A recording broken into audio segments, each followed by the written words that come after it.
ഈശോ മിശിഹായ്ക്ക് സ്തുതിയായിരിക്കട്ടെ. നോമ്പിൻ്റെ 15-ാം ദിനം.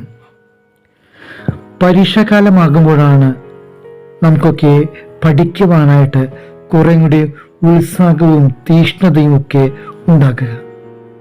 അപ്പോൾ പരീക്ഷയ്ക്ക് കൂടുതൽ വരാൻ സാധ്യതയുള്ള പാഠഭാഗങ്ങൾ തിരഞ്ഞെടുത്ത് അതിന് കുറേ കൂടി പ്രാധാന്യം കൊടുത്ത് നാം പരീക്ഷയ്ക്ക് ഒരുങ്ങുന്നു.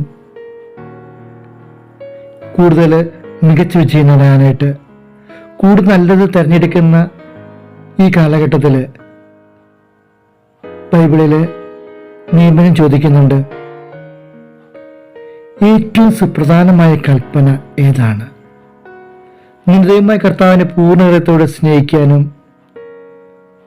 നിന്നെപ്പോലെ നിന്റെ അയൽക്കാരനെ സ്നേഹിക്കുവാനായിട്ടാണ് ഈശോ അവരോട് മറുപടി പറഞ്ഞു കൊടുക്കുക. ഈ നോമ്പുകാലത്ത് നമ്മോടും പറയുന്നത് ഇതുതന്നെയാണ്. നിന്റെ ദൈവമായുള്ള ബന്ധത്തെ കുറേ കൂടി നന്നാക്കുവാനായിട്ട്, സഹോദരനുമായ ബന്ധങ്ങളെ കുറേ കൂടി ഊഷ്മളതയുള്ളാക്കി തീർക്കുവാനായിട്ട്, അവരുമായിട്ട് രമ്യതയോടെ സ്നേഹത്തോടെ ജീവിക്കുവാനായിട്ട് ഈ നോമ്പുകാലത്ത് നമ്മോടും അവർ ആവശ്യപ്പെടുകയാണ്.